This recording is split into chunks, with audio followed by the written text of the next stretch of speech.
Hello creative বন্ধুগণ, logo design master ক্লাসের প্রথম পর্বে আপনাকে স্বাগতম। Basic to advance logo design নিয়ে আমার ইউটিউবে ফ্রি কোর্স শুরু করলাম। আমি বেসিক থেকে আমার লোগো ডিজাইনের পর্বগুলো আপনাদের সাথে শেয়ার করব। তাই যারা নতুন আছেন তাদের জন্য আমার ভিডিওগুলো হতে যাচ্ছে খুবই হেল্পফুল। ফিরছি এন্টার পরে, ততক্ষণে আমার চ্যানেলটি প্লিজ সাবস্ক্রাইব করে পাশে থাকা বেল আইকনটি প্রেস করে দিন।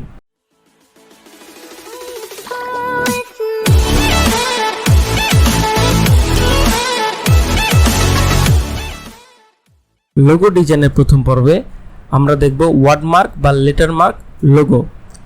যদি আপনি হাতের কোনো কাজ না জেনে থাকেন তাহলে শুধুমাত্র একটি সুন্দর এবং ইউনিক ফন্ট ইউজ করে একটি লোগো তৈরি করতে পারবেন, যেমনটা আপনারা দেখবেন স্যামসাং, ভিভো, রিয়েলমি, IBM এরকম লোগোগুলো হয়ে থাকে। তো প্রথমে টুলবার থেকে টেক্সট টুল সিলেক্ট করলাম এবং এখানে প্রেস করলাম। আমরা একটি ওয়ার্ড নেব, লিখে নিই এক্সপোজ।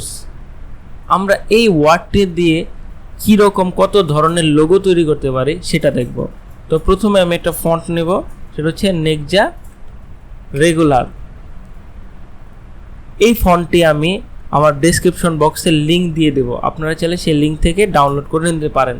তো প্রথমে আমি ওয়ার্ডের উপরে রাইট ক্লিক করে সাইজটা বাড়িয়ে নিলাম। এই সাইজটা আপনারা এখান থেকেও বাড়াতে পারেন অথবা ক্যারেক্টার প্যালেট থেকে এইখান থেকেও বাড়িয়ে নিতে পারেন। তো আমরা টেক্সটটা আপার কেস করব। আপার কেস দুইভাবে করা যায়, এক হচ্ছে ক্যারেক্টার প্যালেট থেকে এই অল ক্যাপস প্রেস করে, আরেকটা হচ্ছে টাইপ থেকে চেঞ্জ কেস আপার কেস করে। তো শুধুমাত্র এটা একটা লোগো হতে পারে আপনার জন্য। আবার দেখতে পারি আরেকটি ফন্ট দিয়ে গুড টাইমস, এই ফন্টের লিঙ্কও আমি ডেসক্রিপশন বক্সে দিয়ে দিব। এই গুড টাইমস ফন্টটাকে আমরা ট্র্যাকিং ভ্যালু দিব 700, একটা লেটার থেকে আরেকটা লেটারের দূরত্বের জন্য। আপনি চাইলে এইভাবেও একটি লোগো তৈরি করে দিতে পারেন। আবার এটাকে কপি করলাম। কীভাবে কপি করলাম আমরা আবার দেখাই। অল্টার প্রেস করে এবং শিফট প্রেস করার কারণে আমার সমানভাবে যাচ্ছে। আমি যদি শিফট প্রেস না করতাম তাহলে এভাবে যাইতো।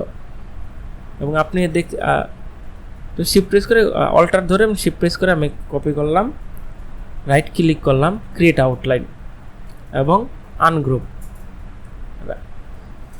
তা আমি চাই এই বাহুটাকে এর উপরে নিয়ে যাইতে এবং এটাকে সিলেক্ট করে, অবশ্যই ডিরেক্ট সিলেকশন টুল দিয়ে করছি, পাথ ফাইন্ডার নিয়ে ইউনাইট করে দেব। আপনি যদি আপনার কম্পিউটারে পাথ ফাইন্ডার এবং এই ক্যারেক্টার প্যালেট না দেখেন তাহলে উইন্ডোতে যাবেন, এখানে পাথ ফাইন্ডার আছে, তারপর এখানে ক্যারেক্টার নামও থাকবে। আমার কম্পিউটারে টাইপে গিয়ে ক্যারেক্টার আসে। তো শুধুমাত্র এটাকে চেকবক্স করে দিলে আপনি পেয়ে যাবেন আপনার এখানে এই প্যালেটগুলো। তো পাথ ফাইন্ডারকে আমরা ইউনাইট করে দিলাম। এখন আমি চাচ্ছি এই বাহুটাকে ডিলিট করে দিতে। তো কীভাবে করব? একে সিলেক্ট করলাম, শিফট প্রেস করলাম এবং এই শিফট প্রেস করে পার্টটাকে ধরে আমি এখানে নিয়ে গেলাম বাম পাশে। এখন আমরা ডিভাইড করে দিই, এই বর্ধিত অংশটাকে ধরে ডিলিট করে দিলাম। এখন আমি চাই এই এক্সপোজের এই পাশেও থাক।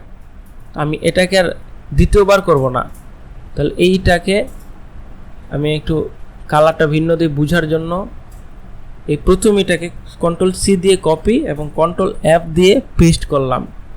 এটা সিলেক্ট করা আছে, শিফটে ধরে এটাকে প্রেস করলাম, করার পরে রাইট অ্যালাইনমেন্টে ক্লিক করলাম, জুম করলাম, অল্টার চেপে হুইলের আপ বাটন প্রেস করছি, জুম হয়ে গেছে। এখন এটার উপরে ক্লিক করে সিলেক্ট করে ডিলিট করে দিলাম, হয়ে গেল। এভাবে আপনি একটা লোগো সাবমিট করতে পারেন। আবার ডিরেক্ট সিলেকশন টুল দিয়ে আমি চাইতেছি যে এটাকে একটু কালার করে দিতে। এটা একটা কালার, এটা একটা কালার, তো আমরা এই কালারটা ইউজ করি এবং নিচেরগুলোকে সিলেক্ট করে আমরা এই কালারটা ইউজ করে দিই। এটাকে আমি চাচ্ছি যে আরেকটু ডিপ কালার করতে, তো এখান থেকে দিই। এই যে এইভাবে আপনি একটা লোগো তৈরি করতে পারেন। তো এটাকে সিলেক্ট করলাম এবং Ctrl+G দিয়ে গ্রুপ করে নিলাম। আমরা চাচ্ছি যে আরও একটা অন্য ফন্ট দিয়ে আরেকটা নতুন লোগো তৈরি করতে। তো ফন্টটা সিলেক্ট করলাম, কীভাবে কপি করে আনছি আমি আগেও দেখাইছি, আবার নতুন করে দেখাই। এটাকে সিলেক্ট করলাম, অল্টার এবং শিফট প্রেস করে এখানে নিয়ে আসলাম। অল্টারের মাধ্যমে আপনি কপি করতে পারবেন। টেক্সট টুল সিলেক্ট করলাম, ডাবল ক্লিক করলাম, এখানে দিলাম ইথনোসেন্ট্রিক, ETH। এই ইথনোসেন্ট্রিকের ফন্টও আমি ডেসক্রিপশন বক্সে লিঙ্ক দিয়ে দেবো। তো এখান থেকে আমি একটু বড় করে নিই ফন্টটাকে, এখানে সিলেক্ট করে 50 দেই, হ্যাঁ হবে। রাইট ক্লিক করে ক্রিয়েট আউটলাইন, আপনি শিফট এবং কন্ট্রোল ও প্রেস করেও এই ক্রিয়েট আউটলাইনটা করতে পারবেন। তো রাইট ক্লিক করে আনগ্রুপ করে নিলাম এবং জুম করে নিলাম। পূর্বের ন্যায় আমি এই বাহুটাকে ডিলিট করতে চাই, তো সিলেক্ট করে শিফট বাটন প্রেস করে বাম দিকে নিয়ে গেলাম এবং ডিভাইড করে দিলাম। এখন সিলেকশন টুল সিলেক্ট থাকা অবস্থায় আমি এটাকে ধরবো এবং ডিলিট করব। আপনি যদি এই সিলেকশন টুলটা নেন তাহলে আপনাকে অবশ্যই আনগ্রুপ করে নিতে হবে, কিন্তু ডিরেক্ট সিলেকশন দিয়ে আনগ্রুপ করা প্রয়োজন হয় না। তারপর আমি চাই এই এক্সটাকে নতুন এক্সে রূপান্তর করতে। এখান থেকে শেপ টুল সিলেক্ট করলাম এবং এইভাবে এই মাপে আমি এটা শেপ নিয়ে নিলাম। ডিরেক্ট সিলেকশন টুল প্রেস করলাম, বাইরে ক্লিক করলাম এবং এই পাথে ধরে এই বরাবর আমি নিয়ে আসব। আপনি হয়তোবা দেখতে পাচ্ছেন আমার লাইনের নিচে একটা পিঙ্ক কালার লাইন পড়ছে, মার্জিন পড়ছে। এটা যদি আপনার কম্পিউটারে না পান তাহলে ভিউতে যাবেন এবং স্মার্ট গাইড হিসেবে এটা চেক মার্ক করে দেবেন। এবং এটা কি কাজ করে, আপনাকে অ্যালাইনমেন্ট করতে সাহায্য করে। তো আমরা শেপ পেয়ে গেছি, আর এক্সট্রা আমাদের দরকার নাই, কেটে দিলাম, ডিলিট করে দিলাম।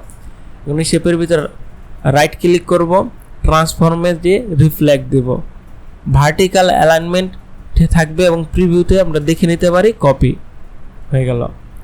এখন এটাকে সিলেক্ট করলাম, অবজেক্ট, পাথ, অফসেট পাথ।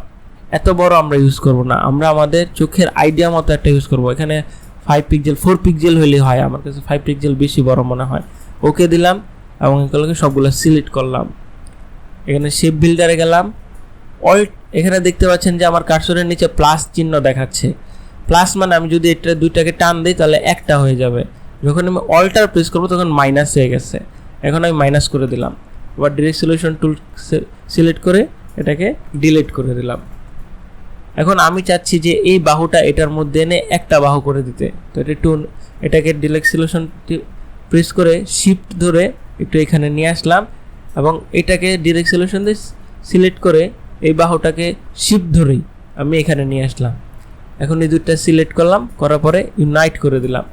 আপনি একটা লোগো ডিজাইন করার সময় ইউনাইট এবং অফসেট পাথের কাজ বহুলভাবে, মানে পাথ ফাইন্ডার এবং অফসেট পাথের কাজটা অনেকভাবে অ্যাপ্লাই করবেন। তো এটাকে নিয়ে আমরা ইউনাইট করে দিলাম। এখন আমি চাচ্ছি যে এই পিটাকেও কাজ করতে, তো একটু সামনে নিয়ে আসলাম, শিফট ধরে নিয়ে আসছি অবশ্যই। এটাকে সিলেক্ট করলাম বাহুটাকে এবং শিফট ধরে আমি এই বরাবর নিয়ে গেলাম। এখন এটাকেও সিলেক্ট করে ইউনাইট করে দিলাম। আমি চাচ্ছি না এই অ্যাঙ্করটা থাকুক, তাই সিলেক্ট করে মাইনাস পেন টুল দিয়ে দিলাম। হ্যাঁ, একটা লোগোর উপরে আপনি অবশ্যই এতগুলো এক্সপেরিমেন্ট একসাথে চালাবেন না, তাহলে লোগোটা দেখতে খুব সুন্দর হবে না। একটা লোগো সবসময় তৈরি করতে হবে যেন দেখেই ভালো লাগে এবং মনে থাকে। আমি আপনাকে এতগুলো দেখাচ্ছি যেন আপনি এগুলো শিখতে পারেন। তো আবার জুম করে ওটাকে একটা ভিন্ন কালার দিই বোঝার জন্য। আমি শিফট ধরে বাম দিকে ড্র্যাগ করলাম এবং এই পি এর নিচে বরাবর চলে গেলাম, জুম করলাম।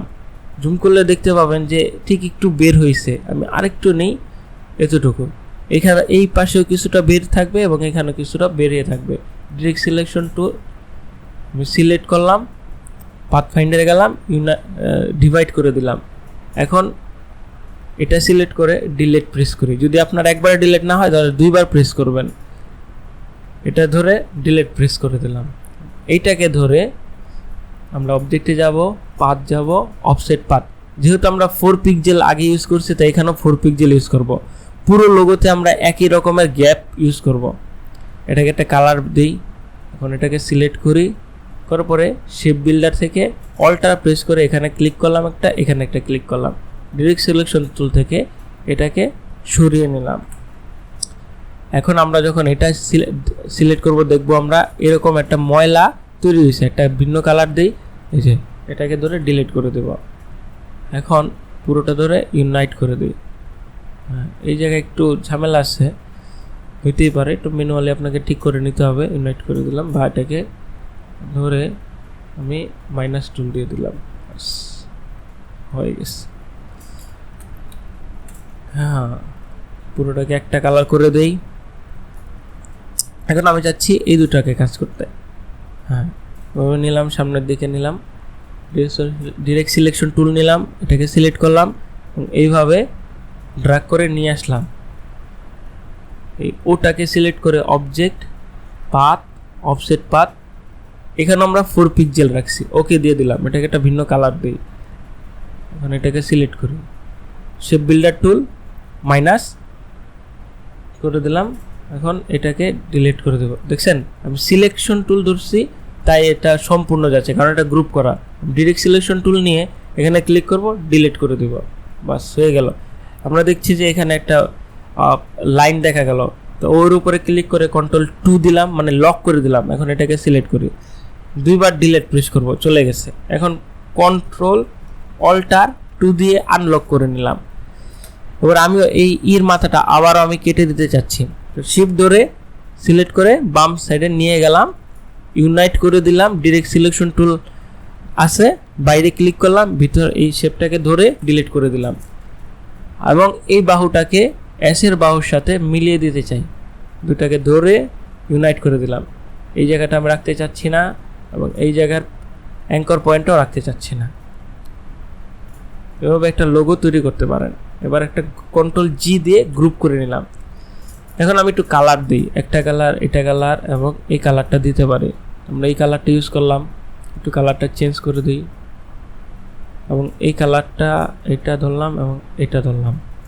আমরা চাই এরকম একটা কালার দিতে, তো এটাও একটা লোগো। আমার একটি ফেসবুক পেজ আছে যার নাম ক্রিয়েটিভ গ্রাফিক্স, এটার লিঙ্ক আমি ডেসক্রিপশন বক্সে দিয়ে দিব। এইখানে আপনারা জয়েন হবেন এবং আপনাদের করা কাজগুলো অবশ্যই প্র্যাকটিস করবেন। যদি শুধুমাত্র আমার ভিডিওগুলো দেখেন এবং প্র্যাকটিস না করেন, তাহলে আপনারা ভিডিওগুলো শিখতে পারবেন না বা লোগোগুলো তৈরি করা শিখতে পারবেন না। তো এই জন্য আপনি অবশ্যই আমার এই চ্যানেলটা, আমার এই পেজটাকে লাইক করবেন এবং আমার এই পেজটার সাথে জয়েন থাকবেন। জয়েন থেকে আপনার যে প্র্যাকটিস করা কাজগুলো আমার এই পেজে দিয়ে দিবেন, আমি সেগুলোকে রিভিউ করে আপনাদেরকে মতামত জানিয়ে দেবো কোন কোন জায়গায় ভুল আছে এবং কোন কোন জায়গায় সঠিক আছে। সুতরাং আমি মনে করি আপনারা অবশ্যই আমার পাশে থাকবেন। যারা আমার ভিডিওটা দেখতেছেন, এটা আপনাদের কাছে আমার একান্ত অনুরোধ রইল। এই আশার ব্যক্ত রেখেই আমি আজকের ভিডিও শেষ করতেছি।